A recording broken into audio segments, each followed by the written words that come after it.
Le Dieu de grâce ne change pas, c'est vrai, il est le même. Jésus-Christ reste le même. Tendre Père, Dieu éternel. Toi le Dieu tout-puissant, toi le Dieu tout-suffisant, toi le roi des rois, le Seigneur de gloire, toi le Dieu qui était, toi le Dieu qui est, toi le Dieu qui sera d'éternité en éternité. Nous te bénissons ce matin, nous te louons, nous vantons ta mérite.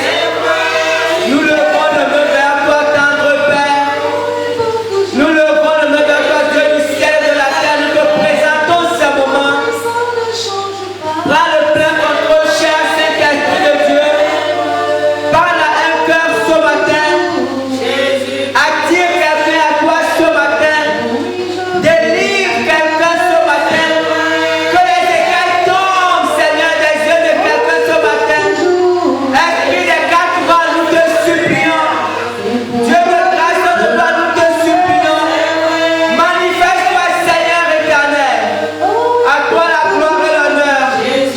Au nom puissant de Jésus. Amen. On acclame le Seigneur.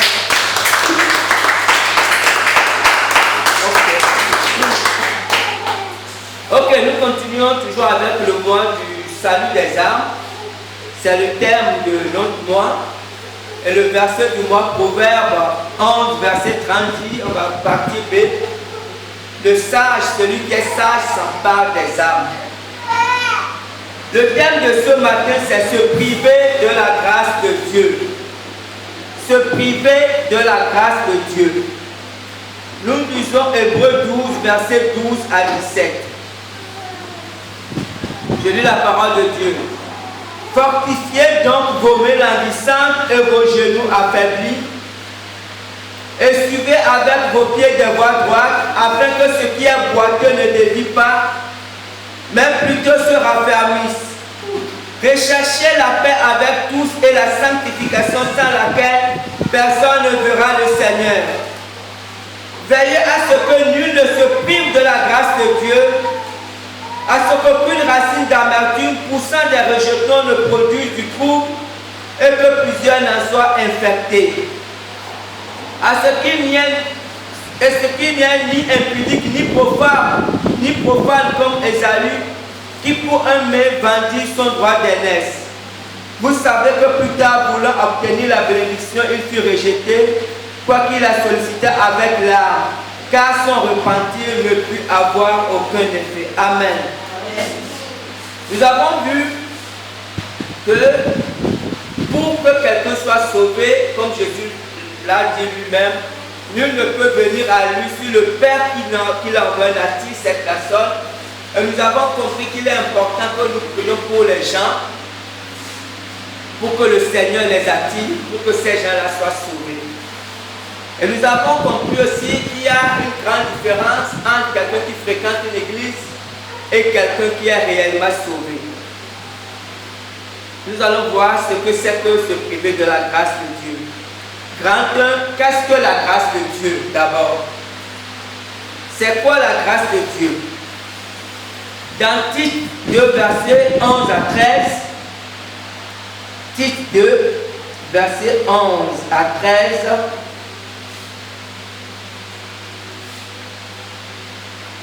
je lis la parole de Dieu. Car la grâce de Dieu, source de salut pour tous les hommes, a été manifestée. Car la grâce de Dieu, source de salut pour tous les hommes, a été manifestée. Elle nous enseigne à renoncer à l'impiété et aux convoitises mondaines et à vivre dans le siècle présent selon la sagesse, la justice et la piété, en attendant la bienheureuse espérance et la manifestation de la gloire du grand Dieu et de notre Sauveur Jésus-Christ. Amen. Amen. Donc nous voyons que Tite dit la grâce de Dieu, c'est l'apôtre Paul qui a écrit à Tite. Il dit la grâce de Dieu est la source de salut pour tous les hommes. En d'autres termes, c'est la grâce de Dieu. Vous savez, c'est la grâce de Dieu qui fait qu'un homme devient chrétien. Et quand je dis souvent, j'insiste là-dessus, qu'on ne doit pas comparer un chrétien avec un religieux. Parce que si on se balade ce matin dans Libreville, on va voir que les églises sont remplies, toutes religions confondues. On va se dire, mais comment ça la grâce de Dieu? Vous savez, il y a un cantique qui dit, je vais juste lire deux paroles, un cantique qui dit, je ne sais comment la lumière éclaire mon cœur, comment je compris ma misère et reçu mon sauveur.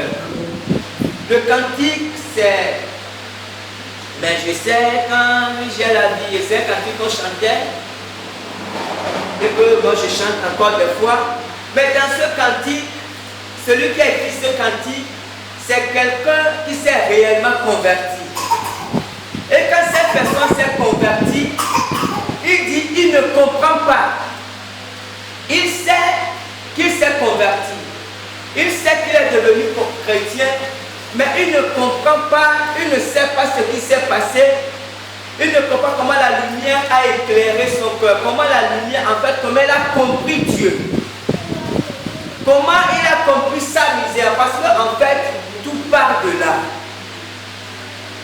Pour qu'un homme naisse de nouveau, pour qu'un homme soit réellement converti, il faut qu'il comprenne sa misère. Personne ne peut venir à Dieu s'il ne comprend pas sa misère. Et la misère ici, ça n'a rien à voir avec le fait d'avoir de l'argent. Parce que quand on parle de misère, souvent les gens pensent que c'est quand on aime beaucoup, on est misérable. Et les gens pensent que quand on est riche, on n'est pas misérable. Mais ici, c'est une révélation qu'on a de Dieu. On a d'abord une révélation de la sainteté de Dieu. Et lorsqu'on voit la sainteté de Dieu, on réalise soi-même combien de fois on est pécheur. C'est ça, prendre conscience de sa misère. Et c'est cette misère qui amène à crier à Dieu. Nul ne peut être né de nouveau s'il ne crie pas à Dieu. Comme la Bible dit, quand on lit Romains 7, Paul a dit, misérable que je suis, qui me délivrera du corps de ce mort? On est misérable lorsqu'on essaye de faire le bien, ou lorsqu'on essaye de se comporter bien, on sait ce qui est bien. C'est ce que Romains 7 dit. Paul dit dans Romains 7, il dit, je sais ce qui est bien. Je connais la loi. Je sais comment on doit se comporter. Mais là, lorsque je veux faire ce qui est bien, je me vois en train de faire ce qui est mal. Vous comprenez? Et Paul a lutté contre ça. Paul s'est rendu compte que lorsque je veux faire ce qui est bien, parce que je sais ce qui est bien. Je sais par exemple si quelqu'un m'insulte, je ne dois pas répondre. Mais lorsque quelqu'un m'insulte, je me vois en train de lui répondre ou même en train de vouloir faire la bagarre. Et Paul dit, misérable que je suis.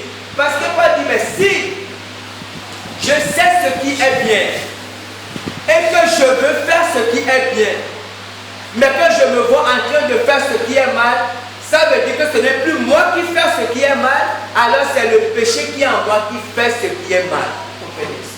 Et c'est ça l'histoire des hommes. Mais la plupart des hommes, vous savez, il y a des gens qui vont à l'église depuis leur jeunesse et qui sont très âgés. Quand je dis l'église, je parle de l'église en général, quelle que soit l'église.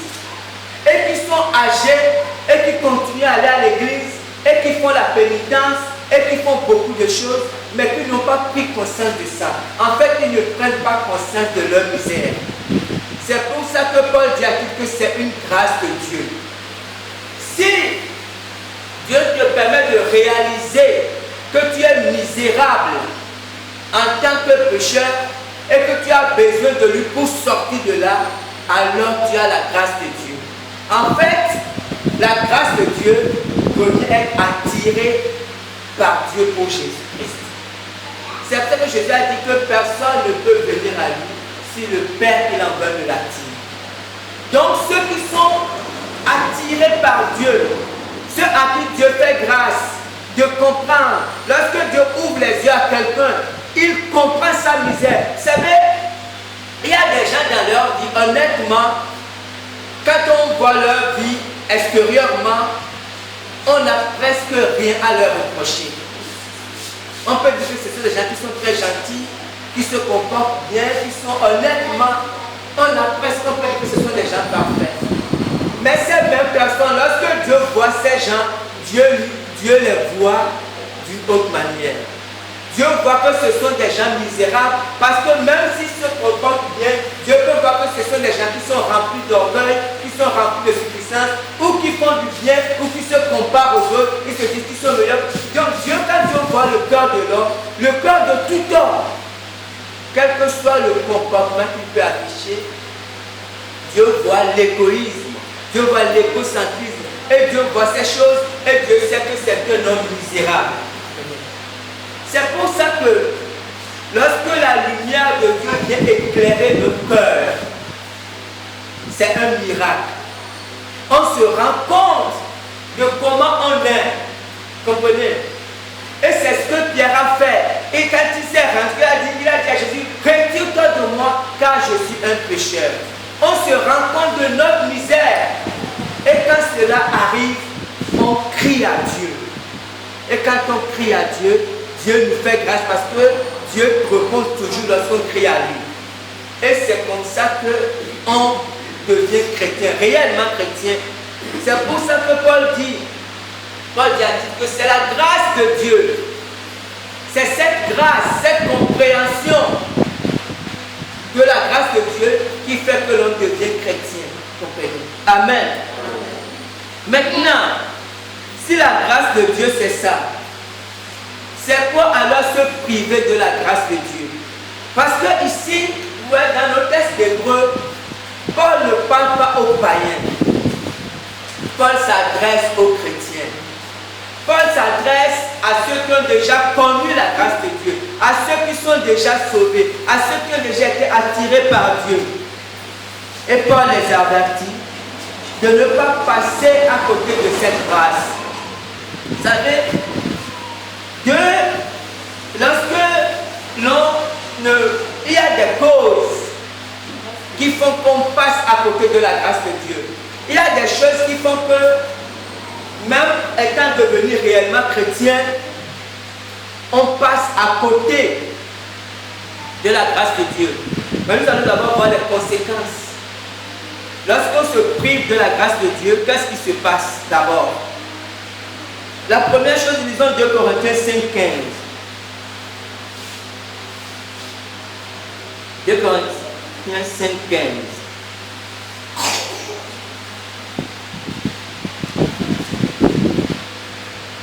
C'est un verset que j'aime beaucoup.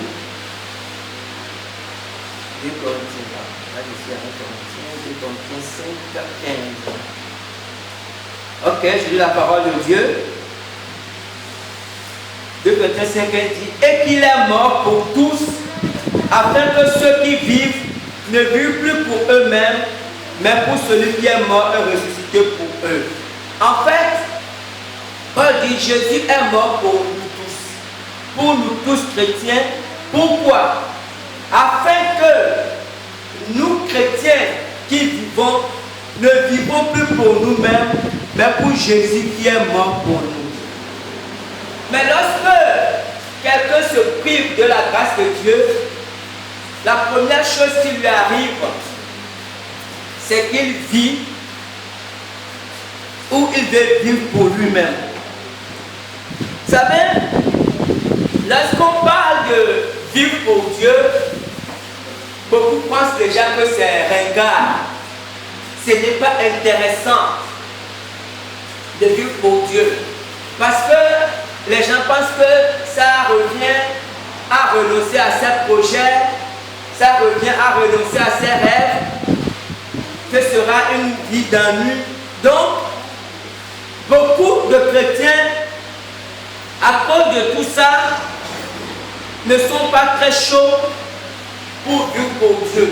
En réalité, beaucoup deviennent chrétiens, mais ils préfèrent continuer à vivre pour eux-mêmes. Mais ce qui pousse les gens à vivre pour eux-mêmes, ou du moins à vouloir vivre pour eux-mêmes, c'est la convoitise. Les gens ne comprennent pas que c'est la convoitise en eux qui les pousse à vouloir vivre pour eux-mêmes. Ils ont des rêves, beaucoup de rêves, beaucoup beaucoup de choses qu'ils veulent réaliser, en fait, pour eux-mêmes. Comprenez? Et quand ils ont des choses à réaliser pour eux-mêmes, ils pensent que Dieu pour Dieu n'est pas intéressant. Ils pensent que les projets de Dieu ne sont pas intéressants. Mais, force est de constater que plusieurs chrétiens, quand on voit surtout dans notre génération, plusieurs chrétiens sont malheureux. Plusieurs chrétiens sont stressés justement parce qu'ils vivent pour eux-mêmes.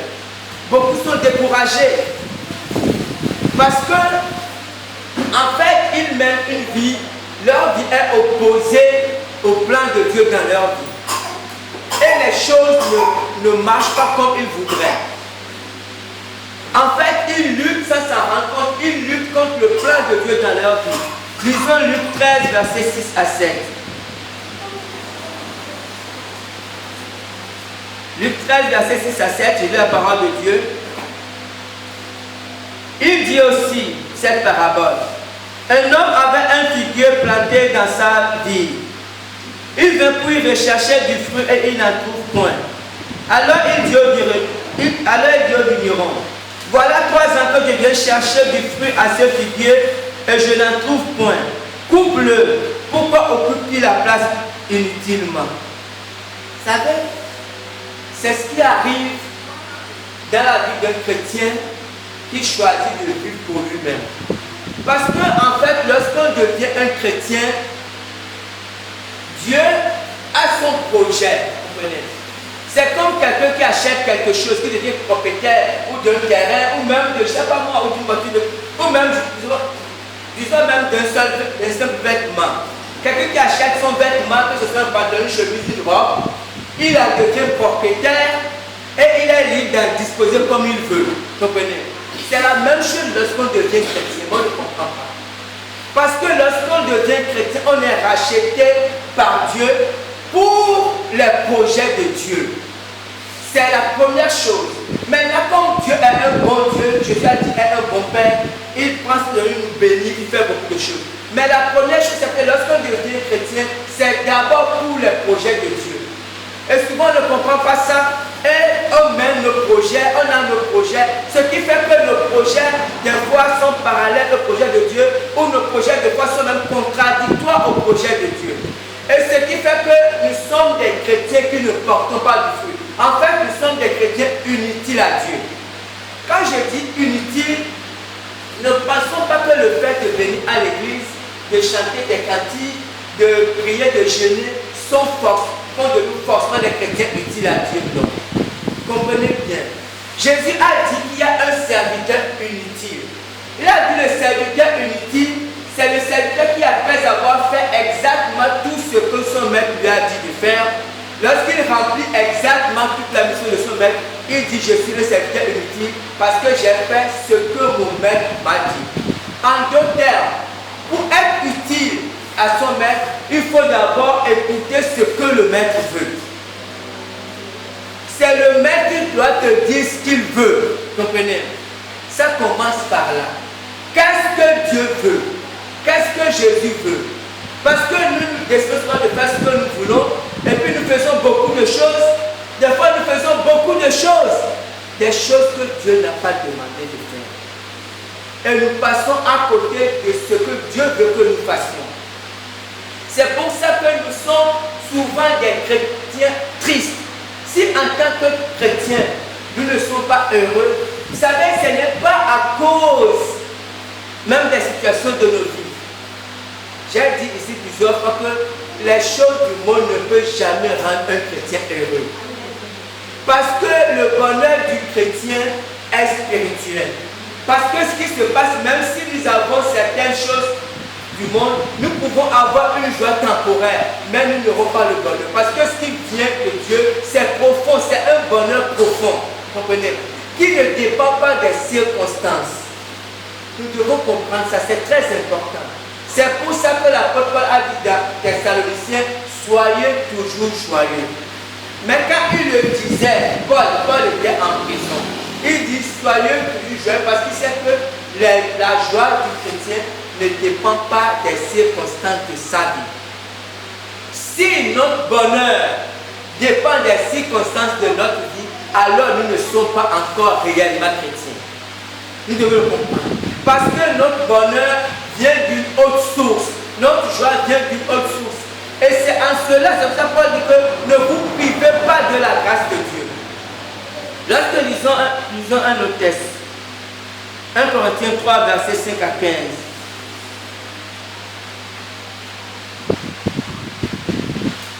1 Corinthiens 3, versets 10 à 15. 1 Corinthiens 3, 10 à 15, je lis la parole de Dieu.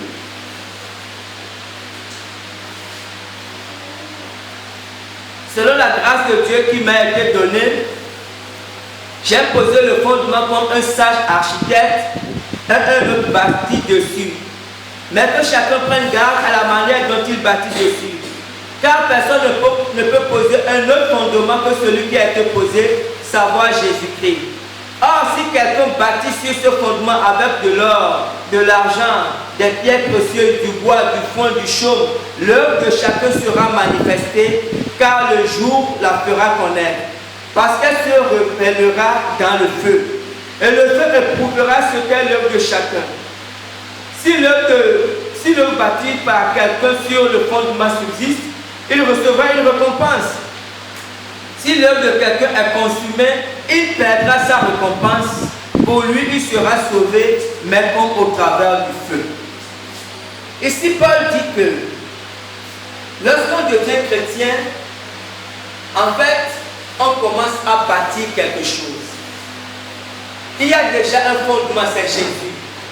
Donc, c'est comme si on bâtissait une maison. Vous comprenez? C'est à cela que ressemble la vie chrétienne. Mais Paul dit, à un moment donné, ce que nous bâtissons sera éprouvé par le feu. Ce que nous bâtissons va passer par le feu. Mais le feu, c'est quoi? On a dit ça souvent ici. Le feu, ce sont des épreuves. Si nous sommes en Christ, nous sommes chrétiens, et nous passons 1 an, 2 ans, 3 ans, 4 ans, 5 ans, et Dieu nous laisse le temps de bâtir. C'est que nous sommes en train de bâtir. Dieu nous laisse nous vivre notre vie chrétienne. À un moment donné, il y a une épreuve qui vient. Et lorsque l'épreuve vient, ce feu vient éprouver ce que nous bâtissons. Ce feu, quelle que soit l'épreuve, ça peut être le problème d'argent, ça peut être le problème, ça peut être catastrophe, mais quelle que soit l'épreuve, c'est un feu qui vient éprouver ce que nous bâtissons. C'est un feu qui vient éprouver notre vie chrétienne. Et c'est notre réaction qui va déterminer si nous avons bâti avec de la paille ou si nous avons bâti avec de l'or. C'est la réaction. Parce que ce n'est pas autant le temps qu'on met en Christ. Parce que c'est parce que nous sommes en train de bâtir. C'est ce avec quoi nous bâtissons. C'est ce qui est important. Paul dit, il y a des gens qui bâtissent avec de l'or. Et quand on lit, on sait que l'or est une pierre précieuse. Vous comprenez? Ça veut dire qu'il y a des gens qui font l'effort.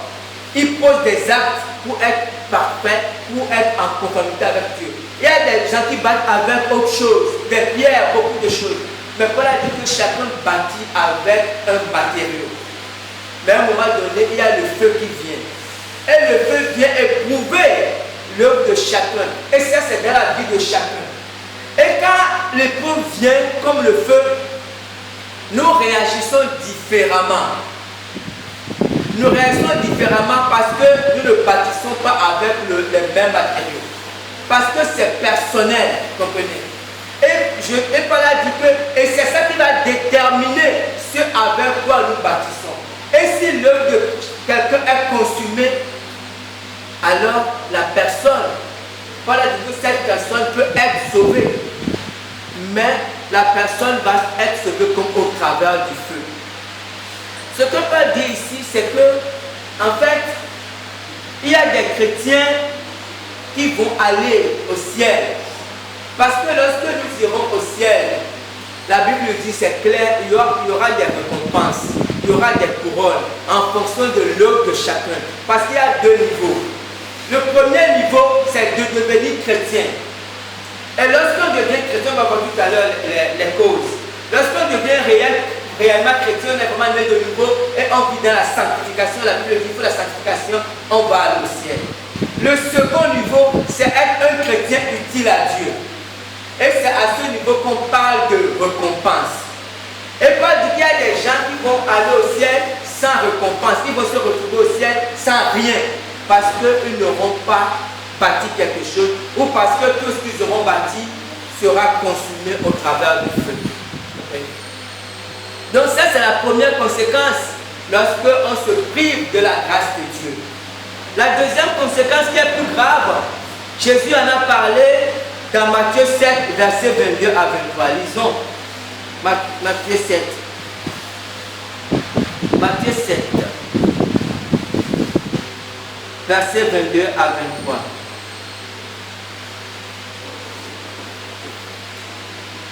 Ok. Plusieurs me diront en ce jour-là. Bon, je vais aller à partir du verset 21 pour qu'on comprenne mieux. Ceux qui me disent Seigneur, Seigneur n'entreront pas tous dans le royaume des cieux, mais celui-là seul qui fait la volonté de mon Père qui est dans les cieux. Plusieurs me diront en ce jour-là, Seigneur, Seigneur, n'avons-nous pas prophétisé par ton nom? N'avons-nous pas chassé les démons par ton nom? Et n'avons-nous pas fait beaucoup de miracles par ton nom? Alors je leur dirai ouvertement, je ne vous ai jamais connu. Retirez-vous de moi, vous qui commettez l'iniquité. Voilà la deuxième chose qui est pire que la première. La deuxième conséquence lorsqu'on se prive de la grâce de Dieu. Comme je dis, lorsqu'on se prive, on va voir tout à l'heure comment on se prive de la grâce de Dieu. Jésus parle ici aux chrétiens. Parce que Jésus dit, en ce jour-là, certains diront, n'avons-nous pas chassé les démons? N'avons-nous pas prophétisé? N'avons-nous pas fait des miracles? Vous comprenez? Jésus parle des hommes et des femmes qui ont fait des choses en son nom.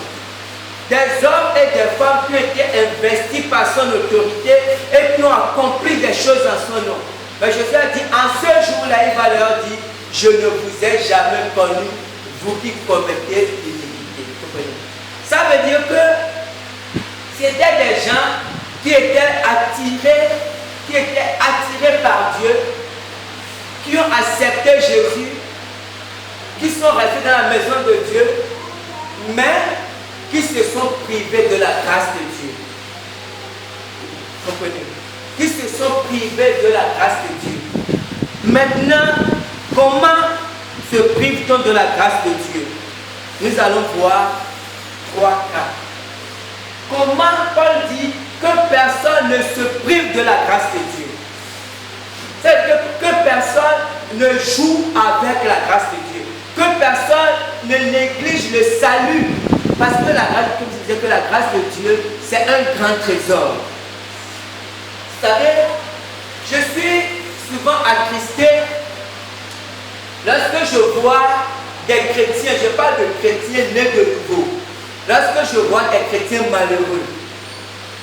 Lorsque je vois des chrétiens malheureux, peut-être parce qu'ils n'ont pas d'argent. Ou peut-être parce qu'ils ont quelques difficultés. Dans la pensée de Dieu, ou dans le plan de Dieu, un chrétien malheureux n'existe pas. Je vais le redire. Dans le projet de Dieu, un chrétien malheureux n'existe pas. Parce que ce que le chrétien a, ce que le chrétien possède, c'est une richesse que, vous savez, qui ne peut être comparée à quoi que ce soit sur cette terre. Paul dit, ce grand trésor, nous le possédons dans des vases de terre. C'est un trésor immense que de devenir réellement chrétien. C'est un trésor immense que d'avoir le Saint-Esprit dans sa vie. Des choses peuvent nous arriver. Mais si on prend conscience réellement qu'on est chrétien, qu'on appartient à Dieu, honnêtement, on ne peut pas être malheureux. On aura des difficultés et on va se rapprocher de Dieu.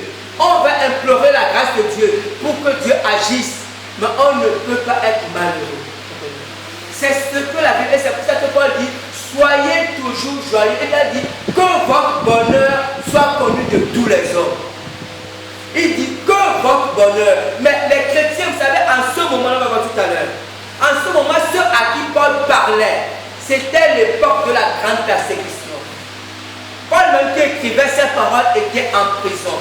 Plusieurs étaient en prison. D'autres étaient décapités. Paul leur dit que votre bonheur soit connu de tous les hommes. De quel bonheur parlait-il? Et c'est ce qu'on doit comprendre. Ce bonheur n'avait rien à voir avec les choses matérielles, les choses physiques. Le bonheur n'a rien à voir avec ça. Mais si on ne comprend pas ça en tant que chrétien, alors en réalité, on n'a pas compris l'essentiel de la vie chrétienne. Et c'est le malheur de beaucoup de gens. La vie chrétienne a un fondement. Paul dit, j'ai posé le fondement comme un sage architecte. C'est le fondement, ce sont les fondements, les prémices. Quand on devient chrétien, on est un homme heureux. Parce qu'on a été arraché de l'enfer pour le ciel. On est un homme heureux. Même quand on n'a rien à manger, on est un homme heureux. Parce qu'on sait que Dieu va prendre soin de nous. C'est ça le fondement de la vie chrétienne. Mais quand on ne comprend pas cela, alors on est religieux. Alors on va à l'église, comprenez? Et des centaines de milliers de personnes là, ils ne comprennent pas Dieu. Et quand vous ne comprenez pas Dieu, comment vous pourrez demander quelque chose à Dieu? Comprenez?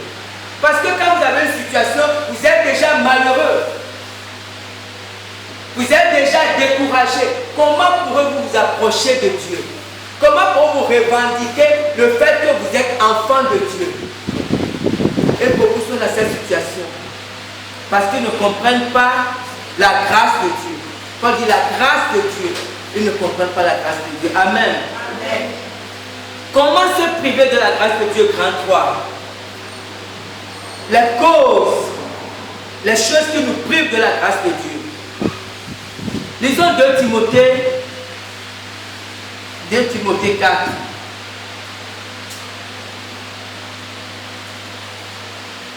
Paul dit, car Démas m'a abandonné par amour pour le siècle présent. Et il est parti pour Thessalonique. Crescent est allé en Galatie, Tite en Dalmatie. Ce qui est important ici, c'est que Paul dit, car Démas m'a abandonné pour le siècle présent. Démas était un chrétien. C'était un compagnon de Paul, de même que Tite, de même que Timothée. Il faisait partie des gens qui accompagnaient Paul dans ses voyages missionnaires. Comprenez? Mais à un moment donné, Paul a dit, Démas est parti d'abandonner Paul. Paul a dit, par amour du monde. C'est la première chose qui empêche les chrétiens d'être heureux. Et c'est la première chose qui amène les chrétiens à se priver de la grâce de Dieu. L'amour du monde. Vous savez, la grande différence entre, comme je disais, entre cette époque, entre l'époque de Paul et notre époque. À notre époque, beaucoup de chrétiens peuvent aimer Dieu et aimer le monde. Comprenez? Beaucoup de chrétiens, en fait, je dirais même qu'à notre époque, on cultive même l'amour du monde dans la vie des chrétiens. Par plusieurs enseignements, on cultive, on apprend aux chrétiens à aimer le monde à cause des enseignements qu'on donne. Ce qui fait que beaucoup de chrétiens deviennent mondains. Il y a des gens qui viennent à Christ sincèrement et qui au départ sont zélés pour Dieu. Mais à cause de certains messages, petit à petit leur cœur va vers le monde, vers l'amour du monde, vers les choses du monde. Mais à l'époque de Paul, les choses étaient différentes. Vous savez, du temps de Paul, il y avait la persécution. Ça veut dire qu'à cette époque-là, quand tu disais que tu étais chrétien, on te mettait en prison. La chose était claire. Donc, on ne pouvait pas se réunir comme on fait ce matin-là, sans mettre nos vies en danger. Ce qui fait qu'à cette époque, ceux qui voulaient être chrétiens ou ceux qui désiraient suivre Jésus le faisaient réellement. Parce qu'ils le faisaient au prix de leur vie. Comprenez? Ce n'était pas un jeu pour eux. Ce n'était pas une histoire d'aller à l'église un dimanche et puis manquer l'autre dimanche. Non, ce n'était pas un jeu. C'était l'ordre qu'ils engageaient. Et lorsque Démas, à un moment donné, ne voulait plus payer ce prix, cela ne servait à rien pour lui de suivre Paul et de mettre sa vie en danger. Comprenez? Il a préféré dire à Paul que bon, moi, je préfère partir. Parce que ça ne servait à rien d'aller à l'église juste par plaisir. Parce qu'à cette époque, ça ne se faisait pas comme ça. Et Paul dit, Démas m'a abandonné. Lisons quelque chose, ce que 1 Jean dit. 1 Jean 2, versets 15 à 17. 1 Jean 2, 15 à 17.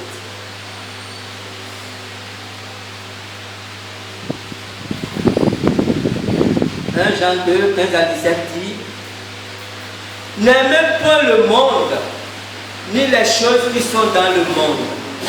Si quelqu'un aime le monde, l'amour du Père n'est point en lui. Car tout ce qui est dans le monde, la convoitise de la chair, la convoitise des yeux et l'orgueil de la vie, ne vient point du Père, mais vient du monde. Et le monde passe et sa convoitise aussi. Mais celui qui fait la volonté de Dieu demeure éternellement. Vous savez, la parole de Dieu est claire. N'aimez point le monde, ni les choses qui sont dans le monde. Beaucoup de chrétiens n'aiment pas écouter ces paroles. Mais malheureusement, ça fait partie de la Bible. Lorsqu'on est chrétien, lorsqu'on choisit de vivre pour Jésus, on ne peut plus cultiver l'amour du monde. On ne peut plus vouloir avoir beaucoup de richesses.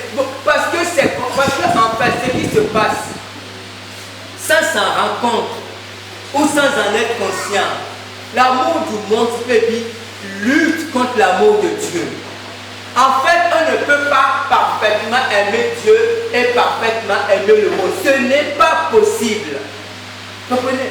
Ce n'est pas possible.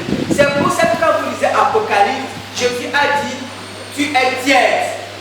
Pourquoi les chrétiens deviennent tièdes? Parce que les chrétiens veulent en même temps aimer Dieu, en même temps aimer le monde. Mais ce n'est pas possible. On ne peut pas aimer les deux en même temps. Parce que l'amour du monde tue l'amour de Dieu dans la vie du chrétien. Lorsque un chrétien est vraiment rempli, lorsque le Saint-Esprit descend et qu'un chrétien rempli, il verra que tout ce qui est dans le monde ne l'intéresse plus. Comprenez? Tout ce qui est dans le monde, même s'il est riche, tout ça, c'est le plus. Pourquoi? Parce que lorsque le Saint-Esprit descend, ses yeux sont seulement fixés sur Dieu. Et lorsqu'un chrétien, attention, il n'est pas dit que lorsqu'on est riche, on doit se dépenser. Ce n'est pas ce que la Bible dit. Dieu peut bénir quelqu'un, comprenez? Mais tout se joue au niveau du cœur. Le problème, vous savez, j'ai souvent dit, il y a une différence entre le fait d'avoir les choses et le fait de vouloir avoir les choses. Quand il n'aimait pas le monde, c'est par rapport au désir de posséder. Et qu'il n'aimait pas le monde, ni les choses qui sont dans le monde. Parce que, il dit la convoitise, parce que la convoitise nous pousse à vouloir posséder les choses. Ce n'est pas mauvais si Dieu vous bénit par votre travail à avoir les choses. Par l'héritage, vous avez les choses. Si Dieu vous donne, on rend grâce à Dieu. Mais la convoitise, le fait de vouloir posséder les choses, tue l'amour de Dieu dans la vie du chrétien. Et c'est ce que Paul dit. Et c'est ce que Jean dit. C'est l'apôtre Jean. Vous comprenez? Et ça, lorsque on lit la Bible, des fois on se dit que ça, ce n'est pas pour nous. Il n'y a pas de problème. On peut dire que ça, ce n'est pas pour nous. Il n'y a pas de problème. Mais on s'abuse nous-mêmes. Vous comprenez? On s'abuse nous-mêmes. Le deuxième point, ne pas pratiquer la parole de Dieu.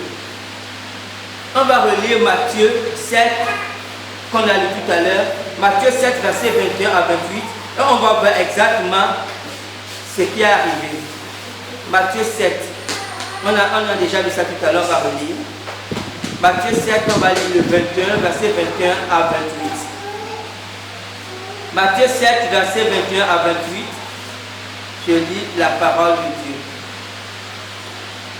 Je dis, Ceux qui me disent Seigneur, Seigneur, n'entreront pas tous dans le royaume des cieux, mais celui-là seul qui fait la volonté de mon Père qui est dans les cieux.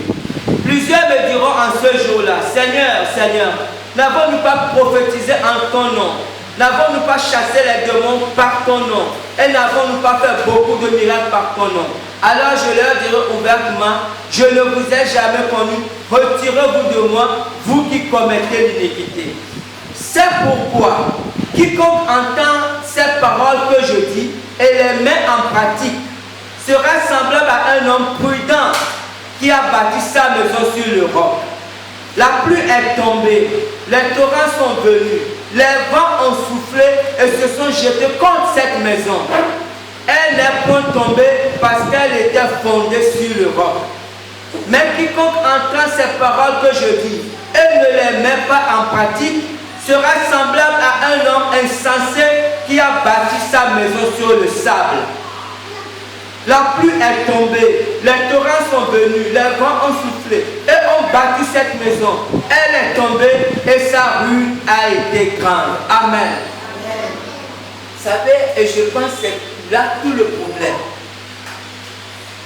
Et aujourd'hui, c'est à ce niveau que se trouve tout le problème de l'Église.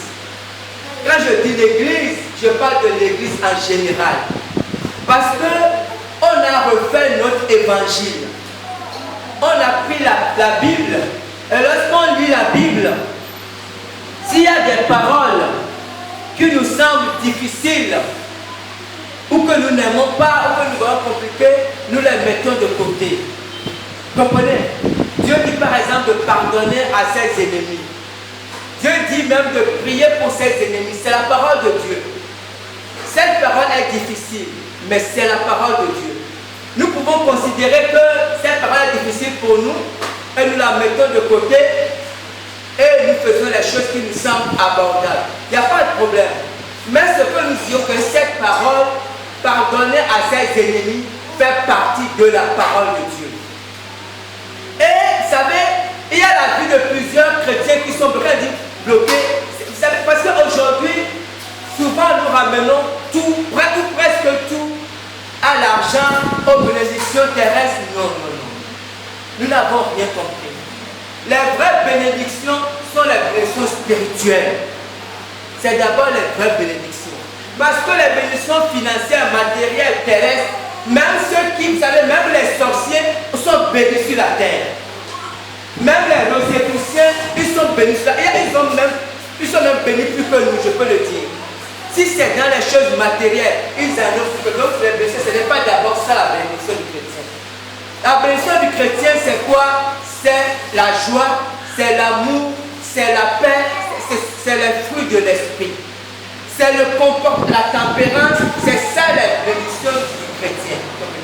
Ce qui fait que, lorsque Dieu dit de pardonner à quelqu'un, on refuse de pardonner, il n'y a pas de problème.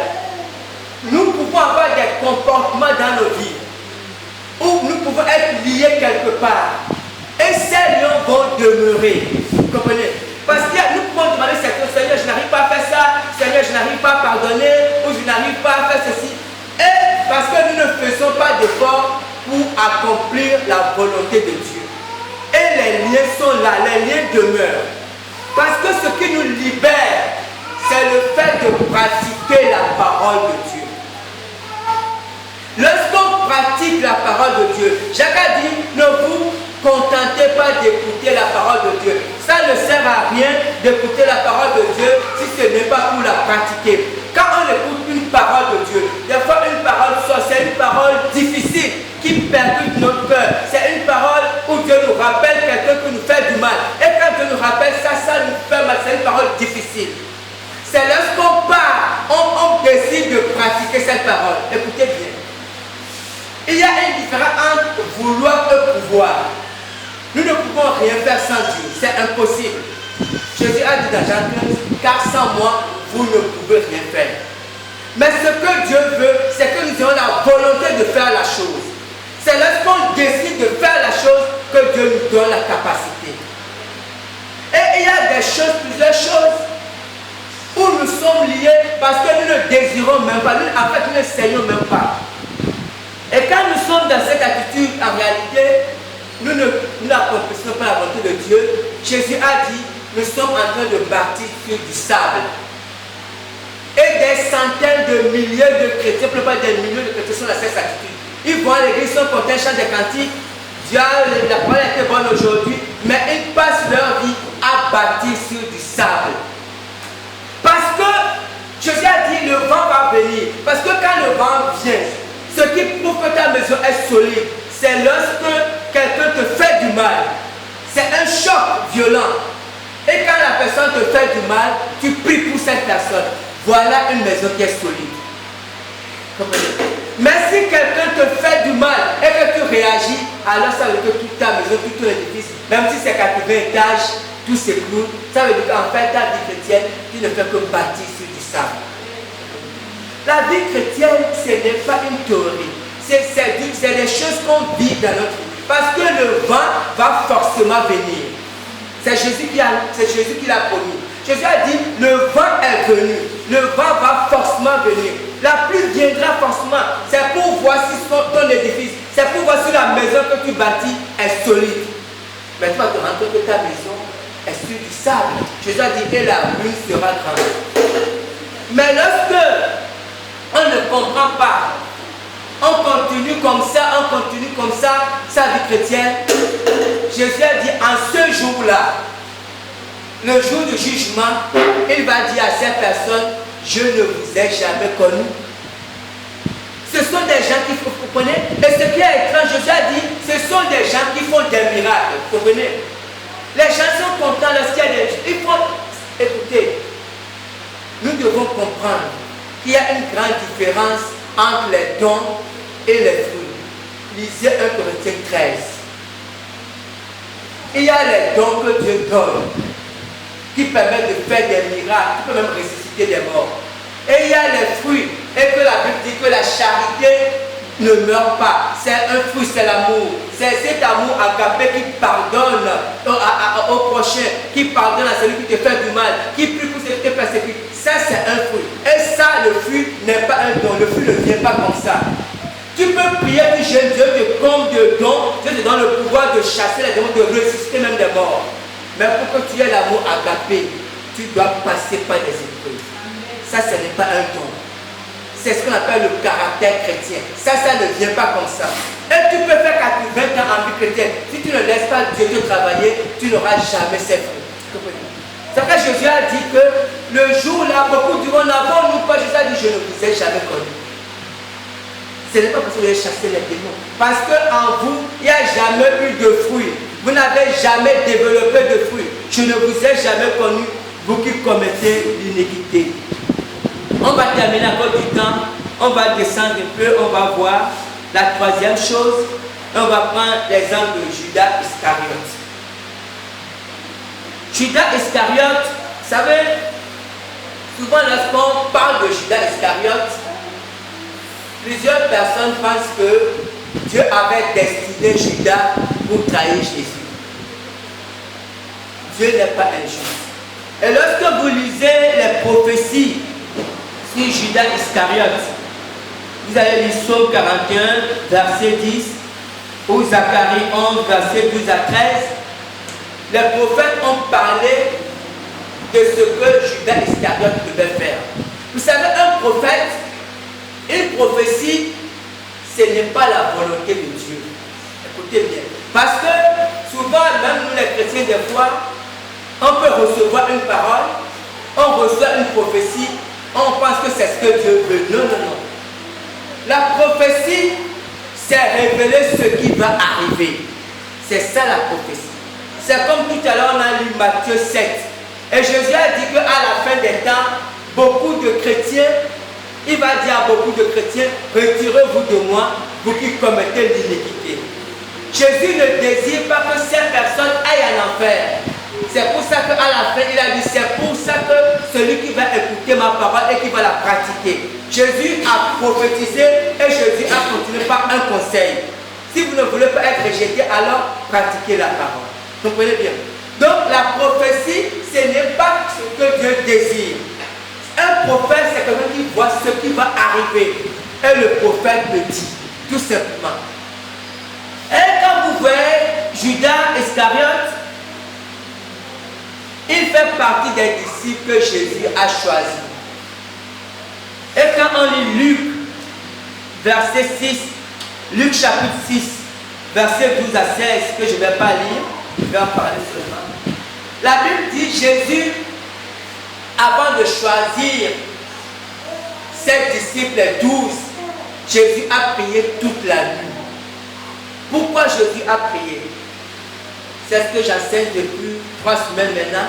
Jésus a dit, nul ne peut venir à moi si le Père qui m'a envoyé ne l'attire. Donc Jésus a passé toute la nuit pour prier, pour demander à Dieu, pour demander au Père quels sont les collaborateurs qu'il lui a donnés. Jésus avait une mission. Mais Jésus, bien qu'il soit Jésus, ne pouvait jamais accomplir cette mission seul.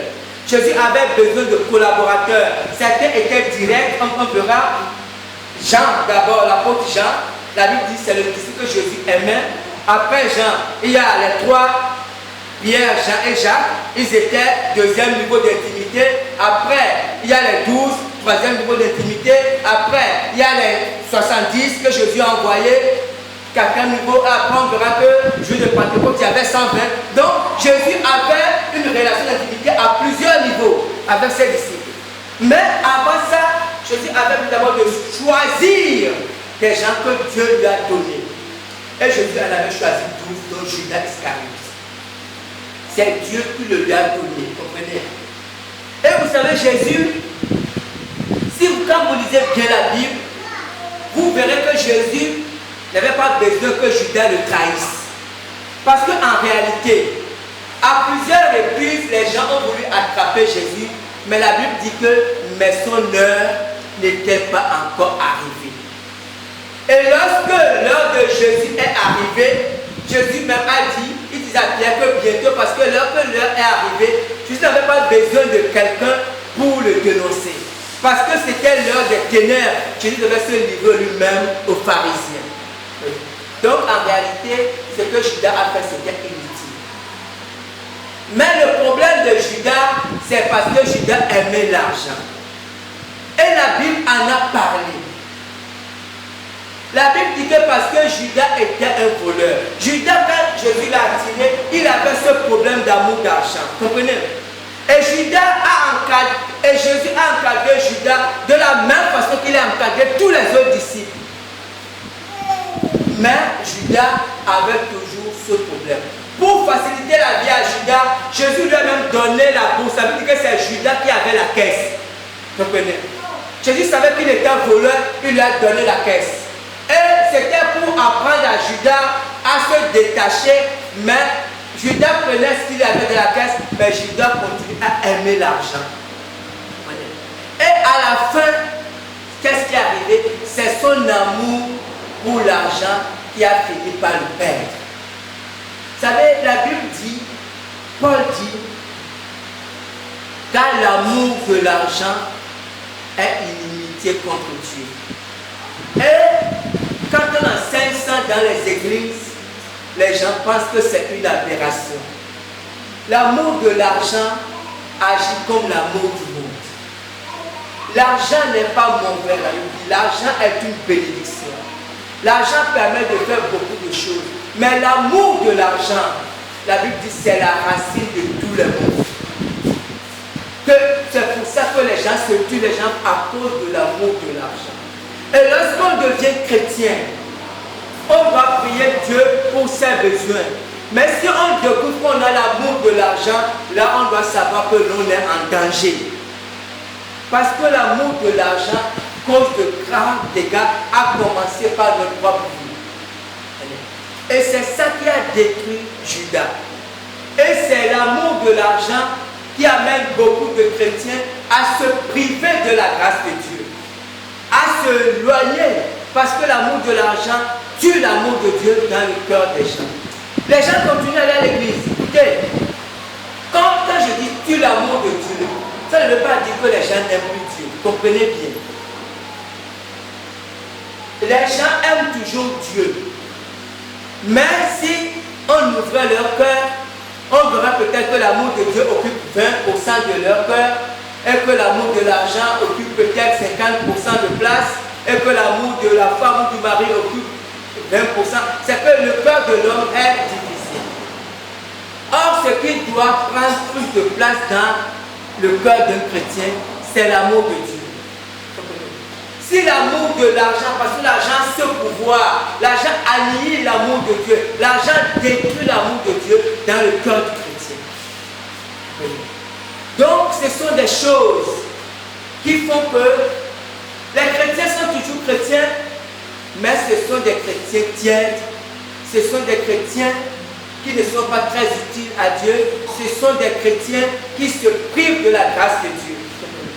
Mais on ne s'en rend pas compte. On continue sa route comme ça, mais si on ne fait pas attention, il va arriver qu'au dernier jour, Jésus nous dise, retirez-vous de moi, je ne vous ai jamais connu, vous qui commettez l'iniquité. Amen. Amen. Et que Dieu bénisse sa parole.